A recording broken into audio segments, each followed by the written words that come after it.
Apocalipse, capítulo 17, verso 10.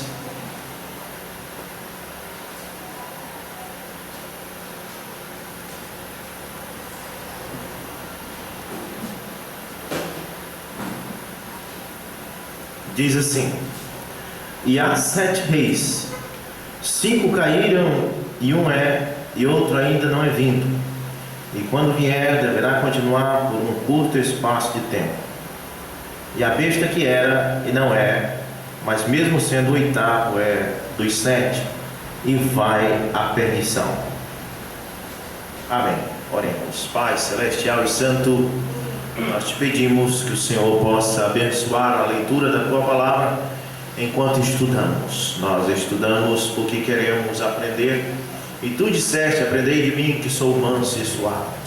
Nós não fomos em nenhuma escola de seminário, mas nós esperamos aprender aqui agora, neste momento, pois cremos que o Espírito de Deus nos ensina, pois tu prometeste: quando o Espírito da verdade vier, vos ensinará. Então, meu Deus, abençoa desde já, nós te pedimos, no nome de Jesus Cristo. Amém, Jesus. Amém.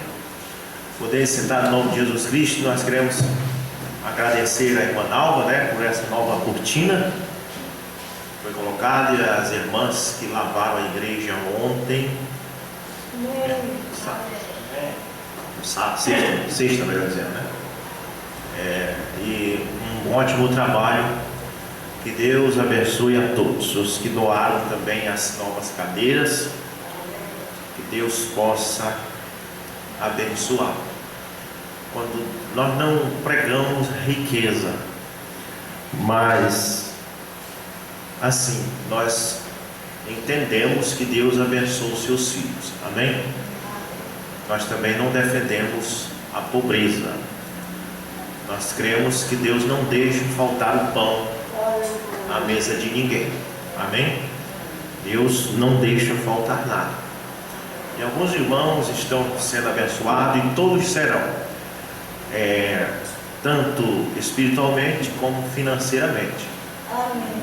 E quando são abençoados financeiramente, o ministério também é abençoado, Então, estamos vendo isso acontecendo, Deus abençoando os irmãos, que Deus possa dar cada vez mais, porque o povo de Deus merece,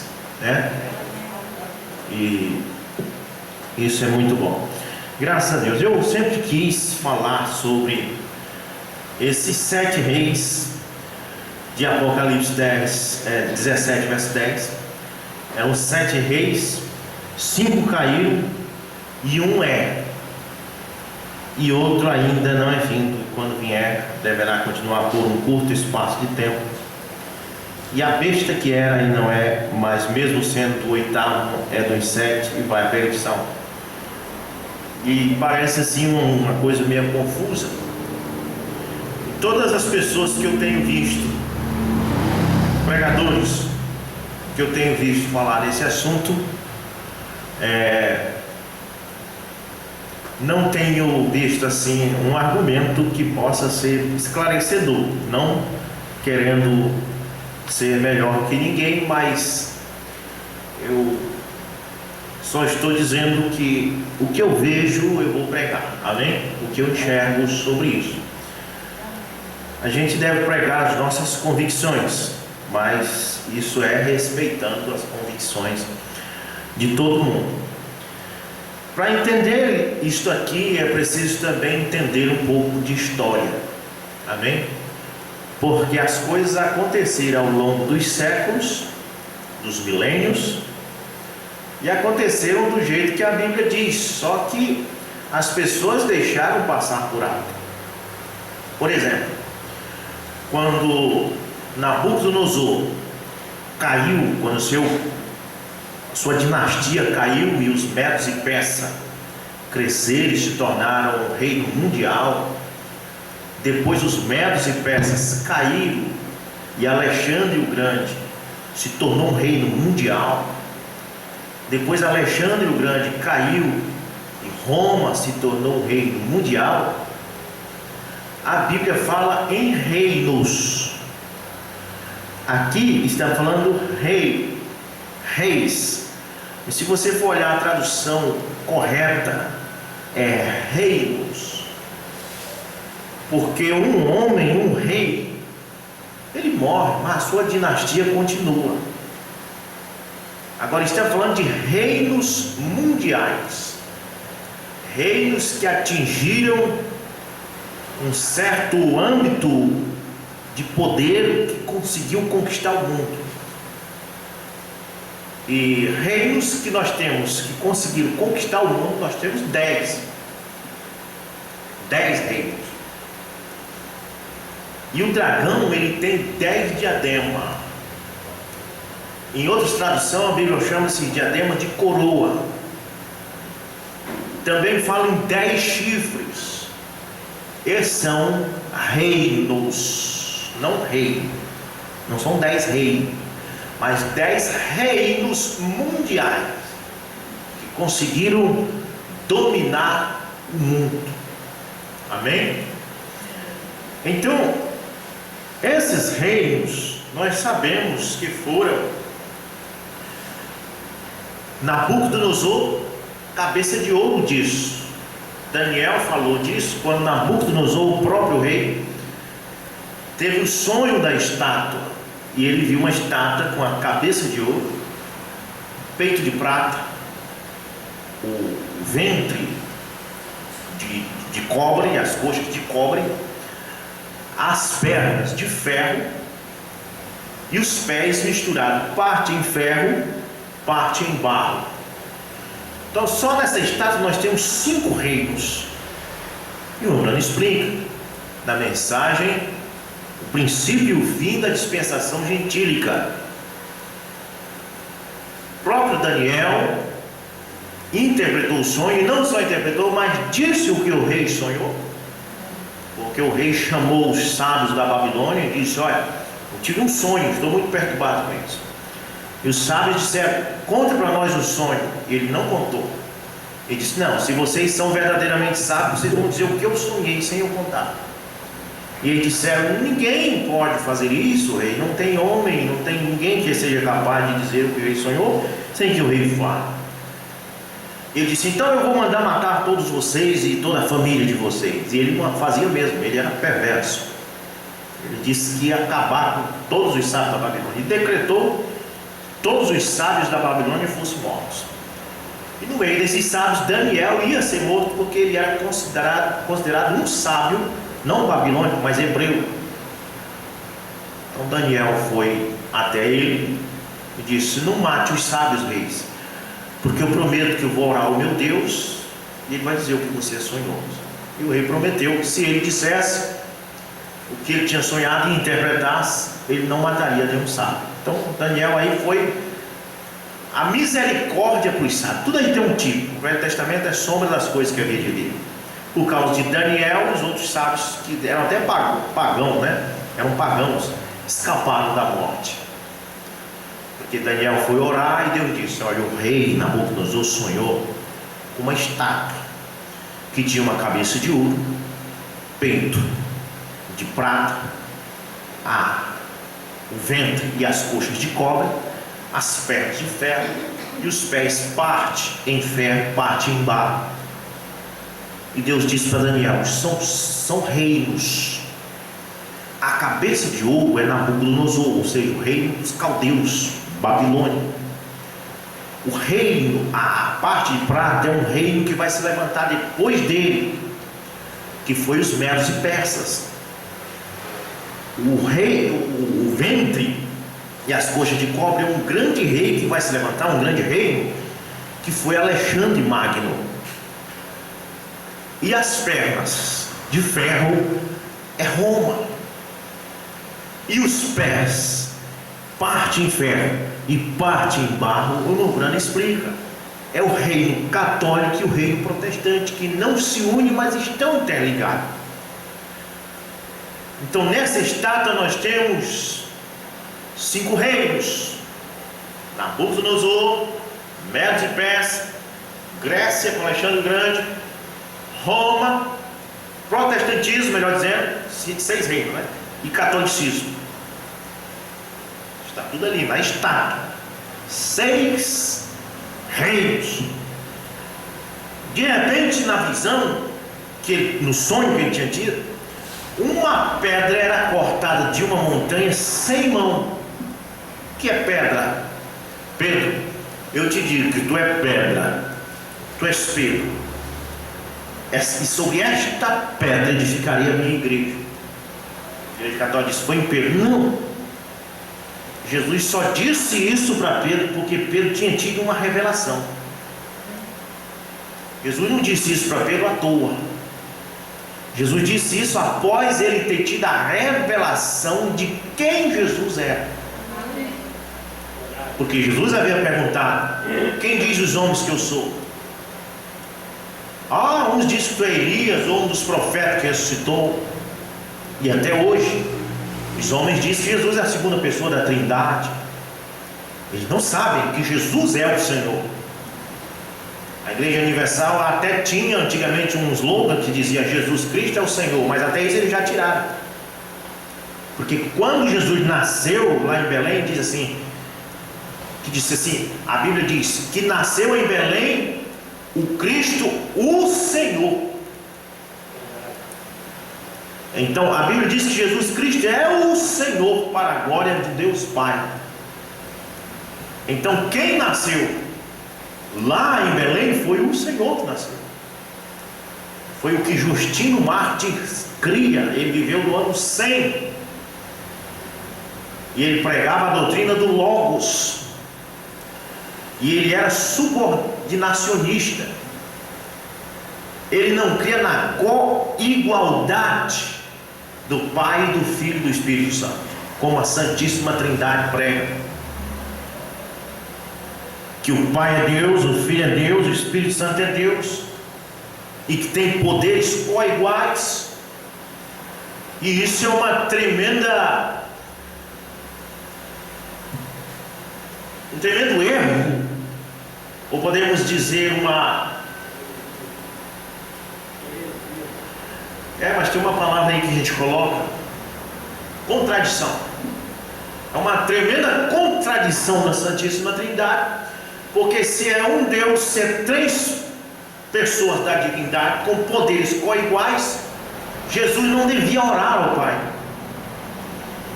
E Jesus disse: se o Pai é maior que eu. Então a doutrina da Trindade é um tremendo equívoco, porque ele diz que são poderes co-iguais, mas um ora ao outro nesse caso. E Filipenses capítulo 2 verso 5, a Bíblia diz que Jesus se subordinou e foi obediente até o ponto de morte de cruz. Ele na terra foi subordinado. Amém? Então nós não temos aí uma Santíssima Trindade. Nós temos um Deus que tomou a forma de subordinado, um Logos que se manifestou em carne, e era o que Justino Mártir cria, e Hipólito, discípulo de Irineu, cria na doutrina de Justino, e por isso entrou em conflito com o bispo Zefirino de Roma, por causa que Zefirino estava no conceito trinitário já, no pensamento de Tertuliano. Mas nós encontramos que o dragão tem 10 chifres, ou 10 reinos, e eu quero que nós possamos estudar sobre isso. Então veja bem, voltando a Apocalipse 17 verso 10, e há 7 reinos. Então você pega logo esse total: 7 reis, os 7 reinos, melhor dizendo. Quais são esses reinos? Não, irmão Russo, mas são 10, o dragão tem 10. Só que Daniel, capítulo 7, verso 8, diz que 3 reinos foi arrancado pela raiz. Amém? Vamos lá? Para Daniel. O livro de Daniel é o livro de Apocalipse para os judeus. Então vamos aqui, Daniel 7, versículo 8. Eu quero ler o versículo 7 para nós entender melhor. Depois disso eu vi nas visões noturnas e contemplei um quarto animal apavorante e terrível. Este é Roma, né? E extremamente forte, e tinha ele grandes dentes de ferro. Observe o ferro que Daniel falou, pernas de ferro, sempre foi Roma. Aqui ele tem dentes de ferro. Ele devorava e quebrava em pedaços e esmagava o resto com seus pés. O seu objetivo sempre foi divisão. O objetivo da obra dos Nicolaítas é divisão, né? Dividir a fé, dividir os pensamentos. Então, veja bem, e ele era diferente de todos os animais que estavam perante ele, e ele tinha 10 chifres. 10 chifres. Este é o dragão, é Satanás. Você falou ainda agora que era Roma, Ruth, certo? Satanás em Roma, amém? Mas o dragão é Satanás. O falso profeta é qualquer um que ensina mentira, e a besta é os governos, certo? Então, ele tinha 10 chifres, mas observe o verso 8, o que acontece com os chifres. E eu considerei os chifres, e eis que surgiu entre eles um outro pequeno chifre. Este é o papado surgindo, perante o qual havia 3 dos primeiros chifres removidos pelas raízes. Então 3 chifres foram removidos pelas raízes. E então por isso que Apocalipse 17 verso 10 diz: e são 7 reis, ou 7 chifres. Daí surgem os 7 chifres de Apocalipse 17 10, porque eram 10 chifres e 3 são removidos pela raiz. 3 deixam de existir, amém? Ficando apenas 7. Então você me pergunta, quais são esses 7 reinos?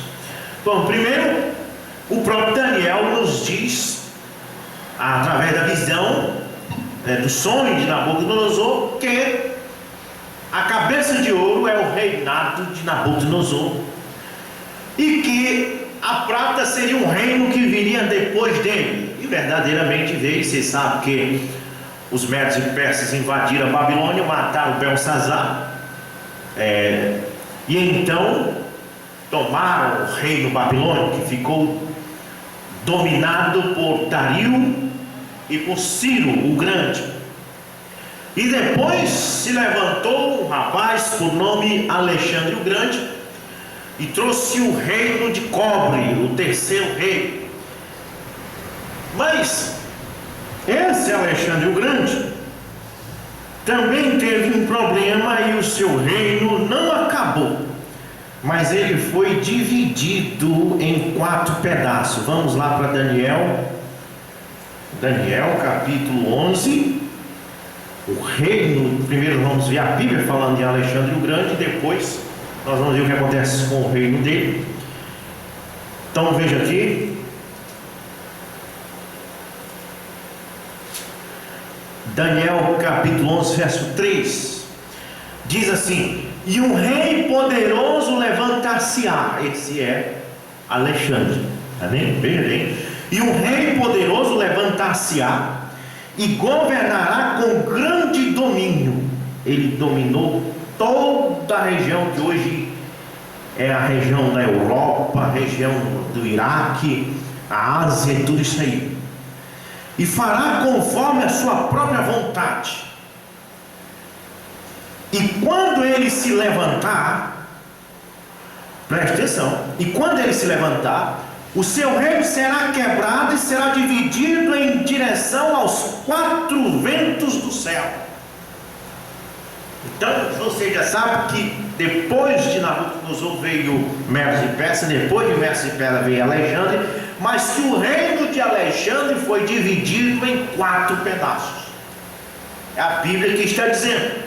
Quais são esses 4 pedaços?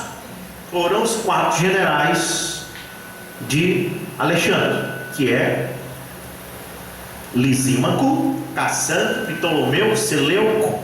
São os 4 generais. Agora, destes 4 impérios, que foi o Império Lisímaco, o Império de Cassandro, o Império Ptolomaico e o Império Seleuco, nasceu a Roma. E da Roma nasceu outro reino, o catolicismo. Já é reino eclesiástico. E do catolicismo nasceu outro reino, protestantismo, reino eclesiástico. Amém? Então, agora Apocalipse capítulo 17, voltando lá, Apocalipse 17 fala desses reinos. E há 7 reinos, né? Os 3 primeiros caíram, foram arrancados pela raiz. Mas há 4 reinos dos generais. Há o 5º, que é Roma. Há o 6º, que é catolicismo. E há o 7º, que é protestantismo. Há 7 reis. 5 caíram, porque o reino de Cassandro, Lisímaco, Ptolomeu, Seleuco e Roma, os reinos políticos caíram, deixaram de existir. O último foi Roma, foi destruído pelos bárbaros, por todos aqueles ataques, enfraqueceu e se acabou. Mas preste atenção, há 7 reis, 5 caíram. Caiu o reino dos 4 imperadores, dos 4 generais de Alexandre, e caiu Roma. 5 se foi. Reino político se acabou. Mas preste atenção, e um é. Em outra tradução da Bíblia diz: um existe. Qual é o reino que saiu de Roma e que está existindo até hoje? Catolicismo. Amém? Presta bem. E um é, e o outro ainda não é vindo, e quando vier deverá continuar por um curto espaço de tempo. Protestantismo, que veio em 1500. Isso aqui não tem nada a ver com a noiva, porque a noiva sempre existiu no meio disso. Isso aqui é o joio. No meio deste joio estava a noiva. Amém. No tempo de Irineu, um já existia. No tempo de Irineu, o espírito do nicolaísmo, o catolicismo, o cavaleiro do cavalo branco já cavalgava. Mas isso não significava que a noiva não existia no tempo de Irineu.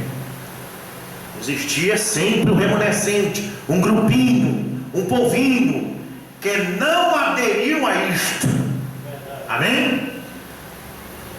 Você vai ver que esse espírito é antigo e vem de lá para cá. No tempo de Martinho, da mesma forma, você vê a igreja católica colocando Martinho como um bispo católico, e o momento diz que ele não tinha nada de católico. Joana d'Arc, todo esse povo, eles eram cristãos genuínos. É o trigo no meio do joio. Mas um é, 5 caíram, acabou os reinos políticos dos 4 generais de Alexandre, o reino de Roma, o Império Romano, acabou. Mas um é, por 2000 anos ela é.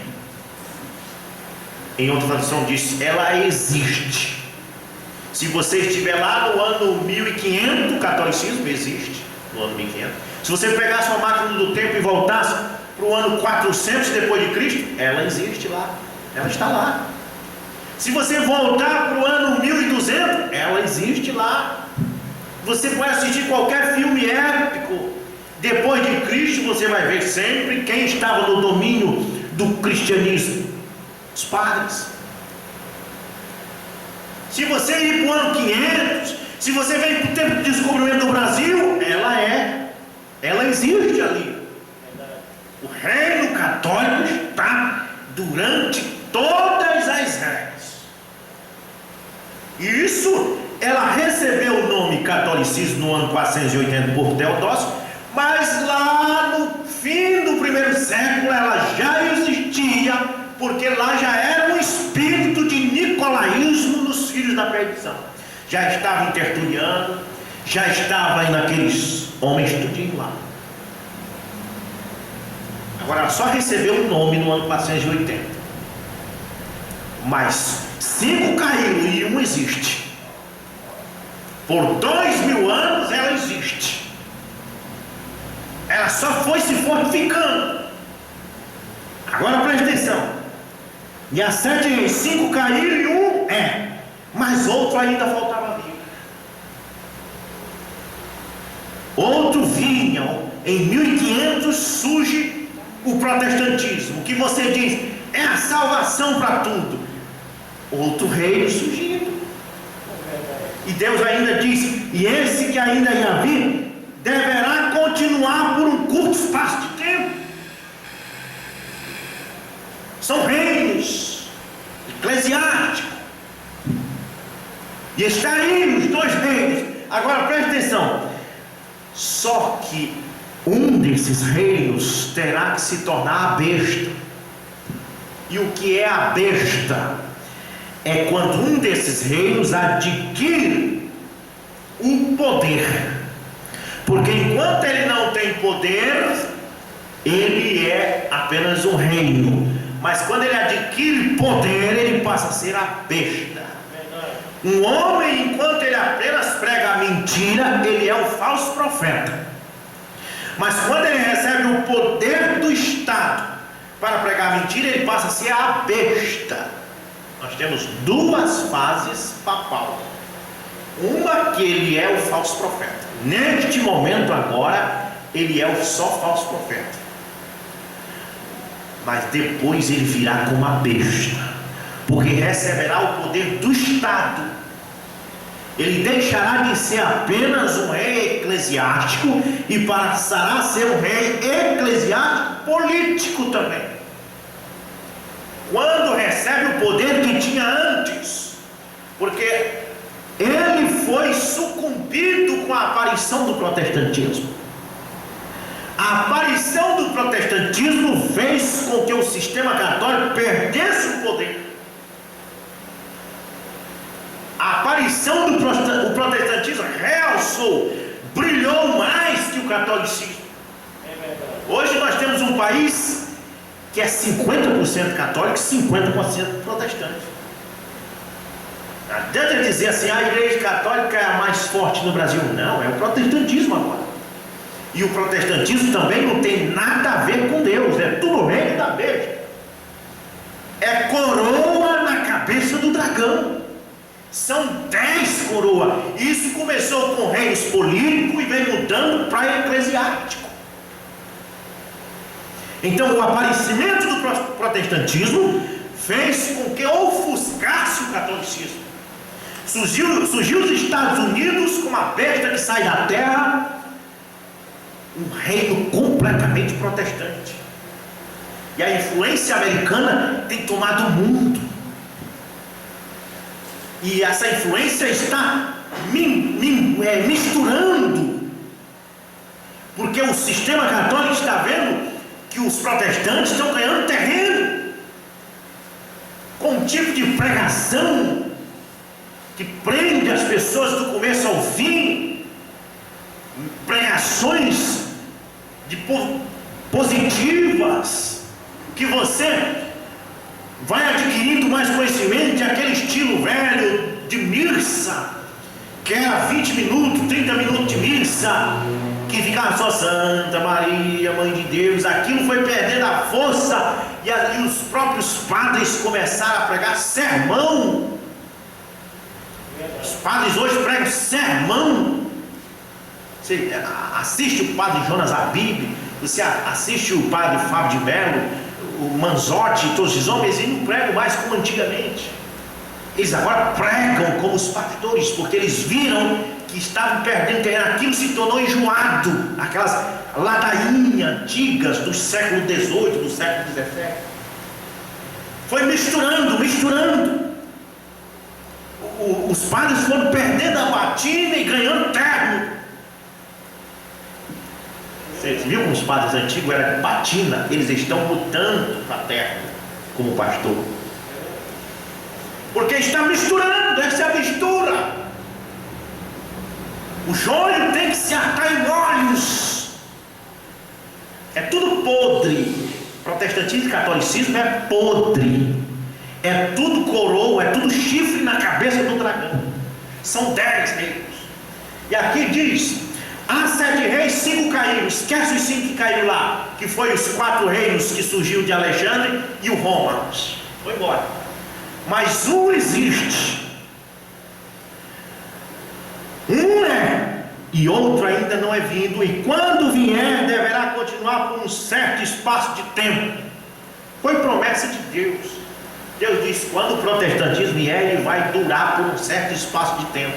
Está durando desde 1500 e está se fortificando. Você vê nos Estados Unidos, você assiste Justin Austin, você assiste Benny Hinn, as pregações são em estádio de futebol, lotado, milhares de pessoas. Isso tende a crescer porque é ordem de Deus que cresce. Não que isso seja de Deus, mas Deus soltou a corda. E você vê que isso não é de Deus porque está fora da palavra. Mas presta atenção, no verso 11 diz: e a besta que era, agora muda, porque a besta é o que? Alguém que era apenas um falso profeta, mas quando recebeu o poder do Estado, ele era a besta. Porque ele não era apenas mais o falso profeta, mas agora ele tinha poder como rei, como presidente, como soberano absoluto. E era isso o poder que o papado tinha do século XVIII para trás. Eles perderam isso com o crescimento do protestantismo. O crescimento do protestantismo ofuscou. E o papado deixou de ser a besta e passou a ser apenas o falso profeta. Perdeu o poder. Quando perde o poder, deixa de ser a besta. Passou a ser apenas o falso profeta. Porém, há uma promessa que diz, no verso 11: e a besta que era, ela era a besta antes do protestantismo aparecer, ela era a besta e não é agora. Agora em 2020 ela não é a besta, agora ela é apenas o falso profeta. A besta que era e não é agora não é. E diz: mas sendo o oitavo, desses 7 vai ser o oitavo que vai vir, presta atenção no oitavo. Mas sendo o oitavo é dos 7 e vai à perdição. Agora o protestantismo está aí, brilhando, crescendo cada vez mais, mas está, irmão, não sei se a palavra é minguando. Minguando quer dizer misturando, é isso, irmã Dayana? Minguar, diminuindo, minglando, eu acho que é minglando, misturando, né? Está misturando. Catolicismo e protestantismo está misturando, é Satanás preparando o caldeirão dele. Para quê? Para trazer o oitavo. Para trazer o oitavo reino, o qual será a besta de novo. A besta que era e não é, mas há de vir. Amém? Preste bem atenção. Era a besta, deixou de ser porque o protestantismo cresceu e passou a ser apenas o falso profeta. Ela era e já não é, mas ela vai vir, porque ela vai vir com maior força do que na Idade Média. Agora ela vai vir com mais força do que no século XV, com mais força do que no século XVII, porque agora ela vem misturada com catolicismo e protestantismo, trazendo um oitavo que vai à perdição. Amém? Vai à perdição agora, para o fim. Nós estamos enxergando isso porque nós temos um profeta. Amém? Glória a Deus. Eu quero ver se eu deixo aqui um parágrafo da mensagem. Vamos lembrar disso, parágrafo 226 da mensagem. O testemunho de uma verdadeira testemunha. Eu quero que você saiba que ao longo dessas eras, tanto quando o catolicismo estava sendo aberto, como no século XV, quando o protestantismo surgiu, e como agora que o protestantismo excedeu o catolicismo, eu quero que você saiba que todo esse período a noiva existia no meio. Amém? Ali estava sempre um grupinho. Até mesmo no tempo que Roma, o império, existia, lá existia um Pedro, um Tiago, um João, que era a noiva. Depois esse império romano caiu, surgiu o catolicismo, mas lá existia um Irineu, lá existia um Natálio, lá existia homens que defenderam a verdade. Agora, no ano 400 ou 300, 350, 400, o reino da besta estava lá, mas existia um Martinho de Tours. Amém? Existiam homens e mulheres que não estavam ligados a isso, mas estavam em oração, em jejum, pregando a verdade e sendo perseguido por esta besta que era, que é e que há de vir. Amém? Então veja bem, como que o rei Nabucodonosor ali, no passado, quando ele teve aquele sonho, voltando ao sonho lá, e Daniel interpretou para ele, como aqueles reinos, cada um dele, o babilônico até o Medos e Persas, até os gregos e até os romanos, exatamente como eles caíram. Amém? Caiu. 3 foi arrancado pela raiz de Daniel capítulo 7. E 5 que sobraram, 4 dos generais e o romano, caiu. Mas aí surge com força o catolicismo e o protestantismo. São 10 reinos ao todo. A palavra de Deus é uma testemunha verdadeira. E uma mulher disse: Deus nunca ficou sem uma testemunha. Em cada era, está aí os poucos aí, pregando mentira, até dentro da mensagem, heresia para todo lado, heresia de aperte o play, heresia do Joãozinho, heresia disso, heresia daquilo, mas existe sempre aquele crente da mensagem genuíno. Amém? Que está lá, que lê a mensagem, que fica com o que o profeta falou, que lê a Bíblia, que está em oração, e que não está nesse sistema. Nós precisamos saber disso. Nós precisamos estar fora do sistema. Hoje à noite nós teremos aqui consagração de pastores, mas antes será bem avisado. A consagração, a ordenação de pastores aqui em Bragança é segundo a ordem de Melquisedeque, não é segundo a ordem arônica. Porque a ordem arônica, disse Mograna, é anticristo hoje. Eles serão consagrados pastores para a sua cidade, mas eu não sou pastor deles. Um irmão veio lá de Belém, um irmão desses que está aí no sacerdócio arônico, se sentou aqui no sofá, olhou para mim e disse: quem é o teu pastor? Porque as pessoas estão acostumadas com o sacerdócio arônico. Eles acham que o pastor tem que ter um pastor sobre ele. E isso é nicolaísmo. Paulo diz: mudou a lei e também mudou o sacerdócio. Hebreus capítulo 7. Quer que os adventistas saibam disso? Mudou a lei.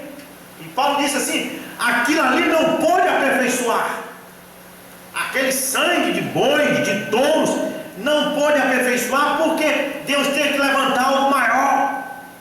A glória da segunda casa tem que ser maior do que a primeira. Então Deus levanta um sacerdócio segundo a ordem de Melquisedeque. Não é mais aquele sacerdócio lá que o pastor não podia nem tocar em cadáver, não podia ir em velório, não podia faltar um dedo da mão. Isso acabou. Aqui em Bragança Se ele só tiver uma perna, ele pode ser pastor. Amém? Amém? Amém. Porque é a segunda ordem de Melquisedeque. O sumo sacerdote não é um homem lá em Brasília, ou lá em São Paulo, ou lá em Goiânia, ou lá em Belém. O sumo sacerdote é Cristo. Amém. Pedro disse em 1 Pedro capítulo 5: aos presbíteros, digo eu, agora presbítero, bispo, ancião, na Bíblia tudo é a mesma coisa que pastor. Amém? Aí ele diz, aos presbíteros é a mesma coisa dizer assim, aos pastores. Aos presbíteros digo eu, que sou presbítero com eles. Amém. Pedro não disse assim, aos presbíteros digo eu, que sou presbítero deles. Ele disse, aos presbíteros digo eu, que sou presbítero com eles. Amém. Amém. Mesmo vou dizer assim, ó, aos pastores digo eu, que sou pastor com eles. Não pastor sobre eles, mas com eles. Por mais que você encontre que a igreja católica tenha dito que Pedro é o chefe da igreja, mas Pedro não disse isso. Ele não disse eu sou o chefe, ele disse eu sou pastor com vocês. Aí ele disse, nós devemos cuidar do rebanho, porque nós vamos entregar esse rebanho ao sumo pastor. Aí sim.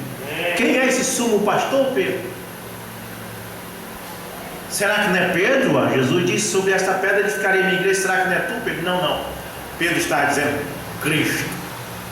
Amém? Nós, eu e vocês, presbíteros, vamos entregar o rebanho ao sumo pastor, Cristo. Aí está, é o sacerdócio segundo a ordem de Melquisedeque. Amém. Não tem nenhum pastor sobre outro, só Cristo está acima dos pastores. Amém. E essa é a razão que eu disse no começo. A pedra foi cortada sem mão, e lá estava a pedra destruída. Nabucodonosor, medos e persas, grego, romano, protestante, católico, tudo que é porcaria que estava naquela estátua foi quebrado por uma pedra que veio voando sem mão. Ou seja, pela revelação. A revelação esmiuça o sistema do homem. A revelação há de destruir todo o sistema do homem. E então a pedra formou uma montanha, formou o Monte Santo do Senhor. A revelação, ela forma o Monte Santo. A revelação forma a cidade santa.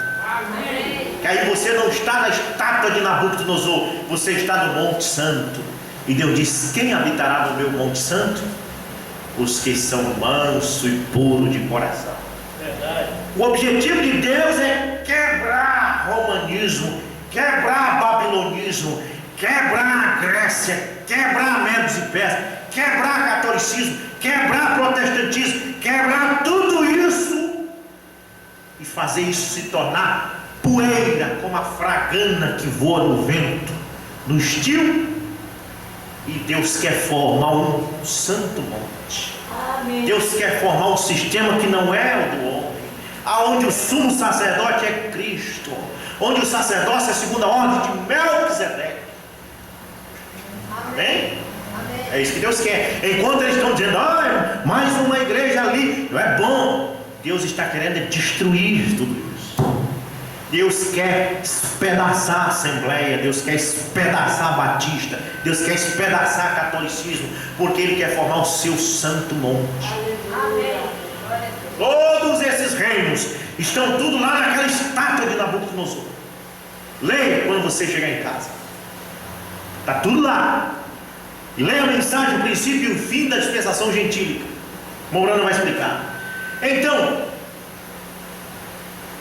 há 7 reis, 5 caíram, e um é e outro ainda não é vindo, protestantismo. Quando vier, deverá continuar por um espaço de tempo.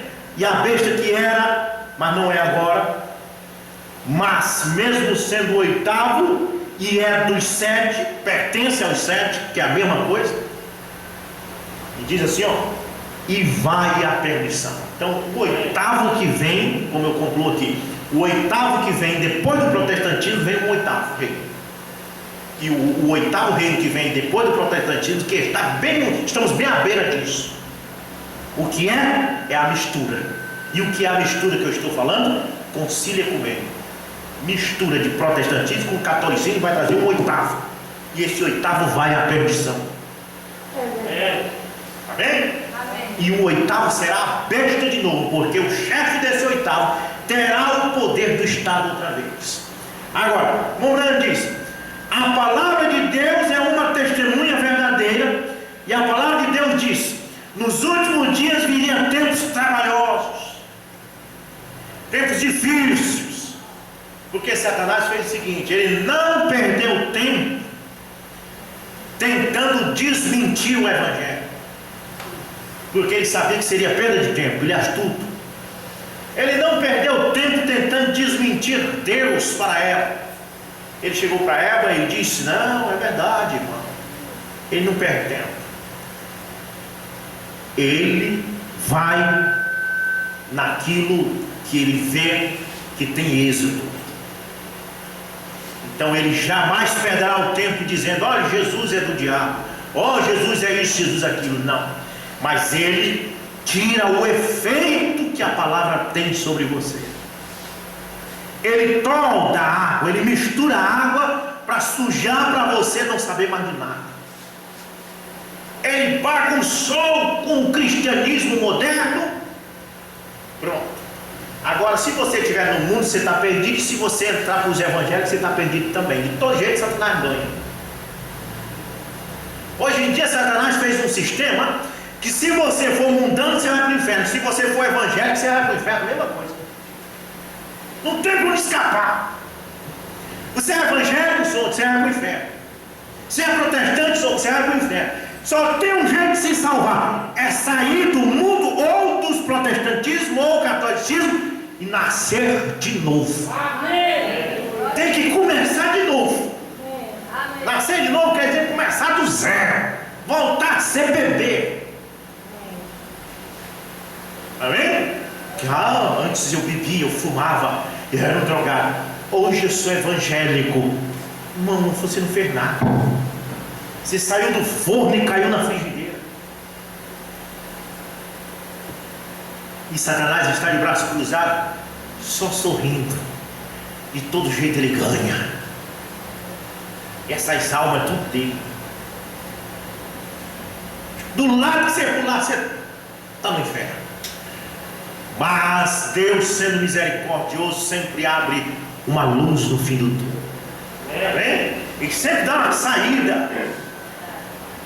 Então, a palavra de Deus é uma testemunha verdadeira, e a palavra de Deus disse: nos últimos dias viriam tempos trabalhosos, tempos difíceis, que você não sabe o que faz, e os corações dos homens desmaiariam de temor, e perplexidade de tempos, e angústia entre as nações, e viria uma apostasia da igreja. Que é apostasia? Afastamento.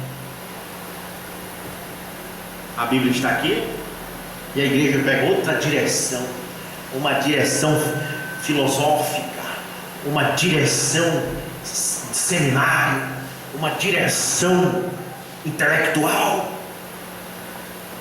E a palavra de Deus está aqui. Isso é apostasia. Você vê esses homens estudar, se senta diante de uma câmera no YouTube, falam no S, falam tão bem, e diz: a Santíssima Trindade é bíblica, está no Velho Testamento. E você dá nojo assistir um vídeo. Dá nojo. Só porque Jesus fala para batizar em nome do Pai, do Filho e do Espírito Santo, ele diz que são 3 pessoas da divindade. Só porque João disse que para você nascer de novo, você tem que nascer da água, da palavra e do Espírito. Ele diz que isso é 3 pessoas distintas da divindade. Dá nojo, dá vontade de vomitar. Dá vontade de vomitar os católicos dizendo que recebem intercessão através das imagens de escultura. Dá vontade de vomitar esses evangélicos rodopiando no meio do templo, parecendo macumbeiro. Dá vontade de vomitar. Isso tudo é o reino, os chifres do dragão. Não tem para onde correr, não tem para onde fugir, irmãos. Mas se você vê que não tem para onde fugir, Jesus disse: vinde a mim. Amém? Vinde a mim. Então, a perplexidade de tempos e angústia entre as nações, e viria uma apostasia da igreja, e o homem se levantaria e, mostrando-se como grandes dignatários, assim por diante, e o poder se afastar da igreja, e teriam forma de piedade, e negariam o verdadeiro poder de Deus. Unir-se a igreja. Ele falou da igreja entrar nesta condição, essa condição fria, formal. Nós somos uma testemunha, diz o Branco, que a palavra de Deus está cumprida. A igreja está dentro disso. Cada organização está nesse mesmo estado agora mesmo. Eu desafiarei qualquer homem a mostrar-me qualquer organização em fogo por Deus, cheia do Espírito Santo. Me mostre uma. Ah, mas eu conheço uma lá que grita muito. Isso não é Espírito Santo. Se Espírito Santo fosse gritar, Aracoã tinha Espírito Santo. Já vi muito Aracoã gritando, muito pássaro gritando, berrando no meio da mata. Isso não é Espírito Santo. Já vi muita gente gritando no bar, bem aí. Isso não é Espírito Santo. Já assisti a canção nova, canal 6, falando em língua. Não é Espírito Santo. Amém? Isso não é evidência. Mas pulam, gritam, berram e rejeita a eficácia da palavra. Manda batizar em nome de Jesus, para ver se eles não pulam bem ali com 4 pedras na mão. Eles são anticristo, antipalavra. No entanto, eles professam pregar o Evangelho. Não há tal coisa, não está nas páginas, isso é correto. Elas estão todas em poder e mortas. Elas estão todas sem poder e mortas. Capite isto. Esses grupos da mensagem, nós somos a noiva. Tudo é a noiva. Não tem um grupo da mensagem que não diga que é a noiva. Mas sempre dizendo coisa divina é coisa de religião, contra o poder de Deus. Uma coisa que já foi restaurada. O Mobrana disse: depois de John Wesley, Deus mandou os pentecostais para restaurar os dons, para poder vir o 7º ano. Agora você tira os dons da igreja. O Mobrana tirou, ele não tirou, ele apenas colocou ordem. Leia a mensagem de ordem da igreja, você vai ver se o Mobrana disse: olha, não é para falar em língua. Ele não falou isso. Ele não disse, não é para profetizar. Ele disse: quando profetizar, anote num papelzinho a profecia, dê para o pastor ler ela no púlpito. Quando for falar em língua, se reúna numa sala, todos os que têm o dom de língua, para não fazer bagunça na igreja. Ele não tirou, ele mandou, ele organizou. Amém. Mas o pastor da mensagem diz que tem que tirar. Aí diz: nós somos a noiva, noiva cadáver. Só se for noiva cadáver. Uma noiva que não quer na cura divina, uma noiva que não quer no falar em língua e no profetizar. É uma noiva cadáver. Morta dentro de um caixão sem sangue. Jesus não vai casar com uma noiva cadáver. Ele vai casar nem que ela não seja bonita. Ela não tem batom, ela não tem brinco, ela não tem um vestido muito novo, bonito, mas ela tem vida. Ela tem os olhos brilhantes de vida. O Espírito Santo faz com essa noiva tem os olhos brilhantes, não os olhos sonolentos, não uma coisa morta que não dá um glória a Deus, que não dá um aleluia, mas uma noiva viva. Amém? Olha só, todo mundo nós somos a noiva. O vendedor de peixe nunca disse que o peixe dele não presta. Vai na feira, o peixe pode estar pudecendo. Se peixe é bom, esse é o melhor peixe que eu tenho. Na feira. Você vai na Assembleia, qual é a igreja central? Assembleia de Deus, é a noiva de Jesus. Você vai na igreja católica, qual é a noiva de Jesus Cristo? A igreja católica, é a noiva de Jesus Cristo. Você vai nesses grupos da mensagem que estão pregando heresia aí, nós somos a noiva de Jesus Cristo.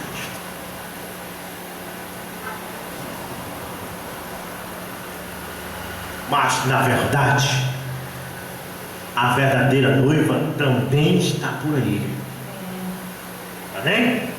Ela existe. Glória a Deus. Tem as pessoas que dizem assim: Deus existe. Quando eles veem algo acontecer, algo milagroso, eles dizem: oh, Deus existe. A mesma coisa é a noiva. A noiva existe. Amém. Se Deus existe, a noiva existe. Amém. Onde ela está? Eu não sei.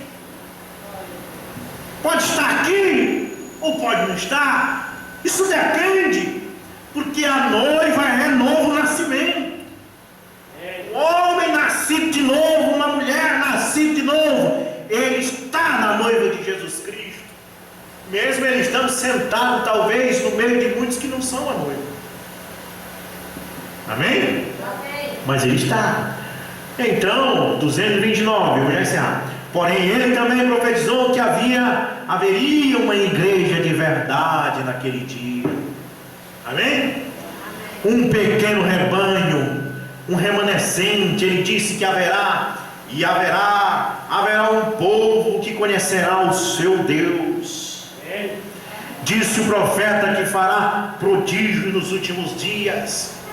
Ele disse que haveria luzes do entardecer no último dia. O profeta disse que sim. A testemunha verdadeira de Deus disse que sim.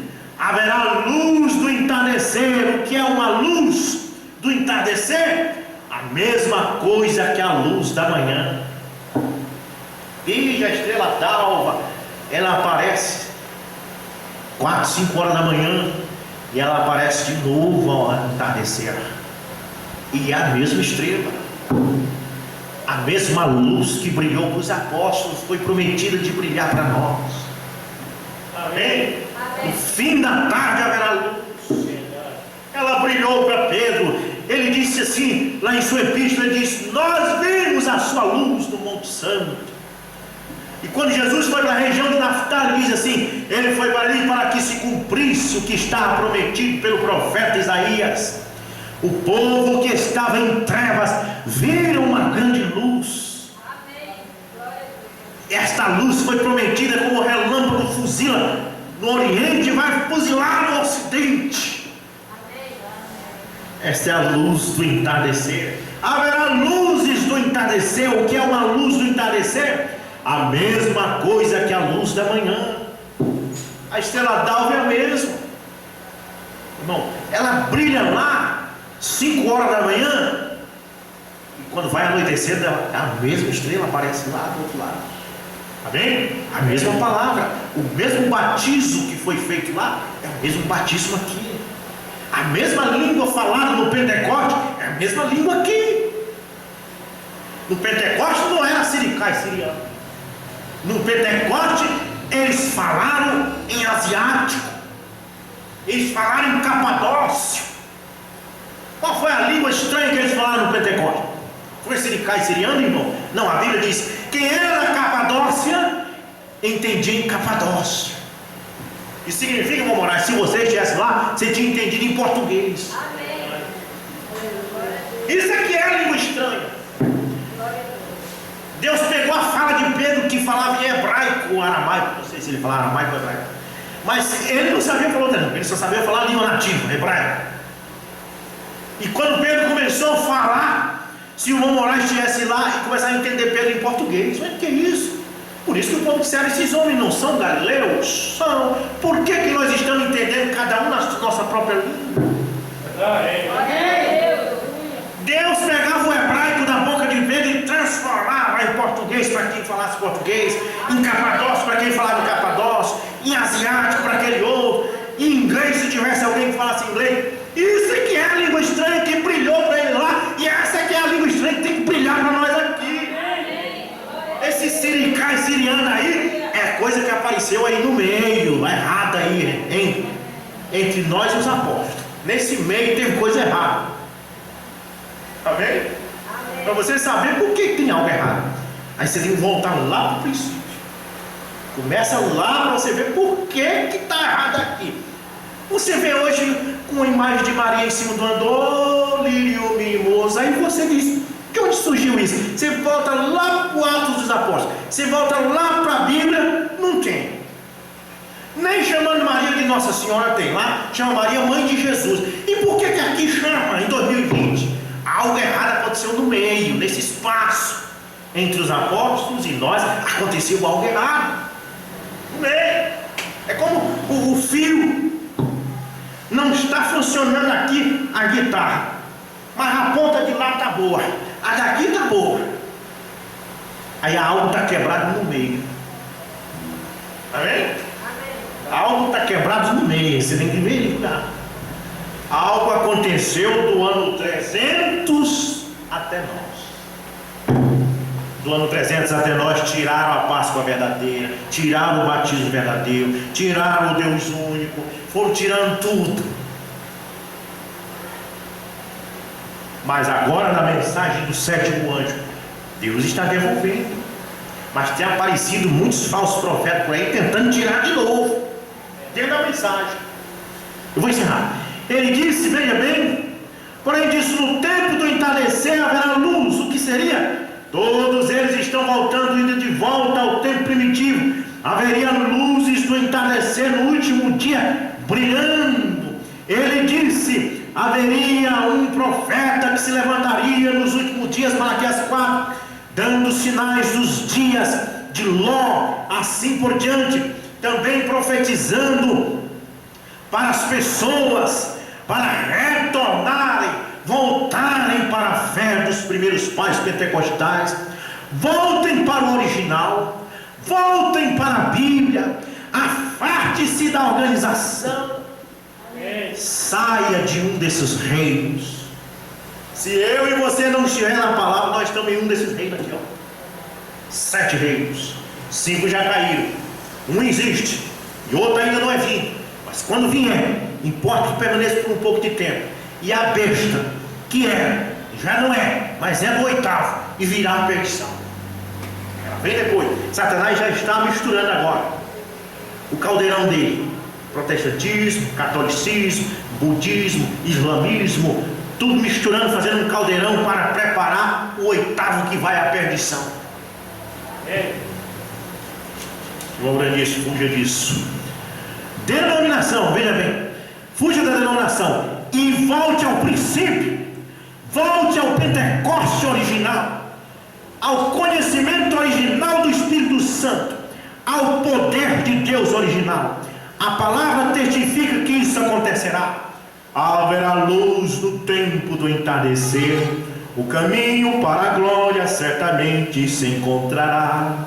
No caminho da água está a luz de hoje, eternamente no precioso nome de Jesus. Era um hino, irmão, só que eu não sei a música. Jovem e velho, arrependam-se de todos os seus pecados, o Espírito Santo seguramente entrará. As luzes do entardecer chegaram, e fato que Deus e Cristo são. Aleluia. Glória a Deus. Possamos ficar de pé nessa manhã, em nome de Jesus Cristo, e inclinar nossas cabeças. E à noite é Santa Ceia e culto de ordenação. Amém? Os pastores que vão estar aqui, os irmãos de Augusto Coelho, irmãos de todos, e o irmão Ronaldo está trazendo alguns irmãos aí também do Maranhão, né? E nós vamos ter um culto de ordenação e vamos orar nesse momento. Pai Celestial e Santo, nós te damos graça por tua presença neste lugar. Senhor, quão maravilhoso é podermos meditar nas coisas que tu tens para nós. Nós não somos dignos, Senhor, nem de citar o teu nome, mas nós te pedimos pela graça e misericórdia. Permita, Senhor, que o teu nome seja invocado nesse lugar. No nome de Jesus Cristo, abençoa os teus filhos, é a nossa oração. Amém e amém. Que Deus nos abençoe, no nome do Senhor Jesus.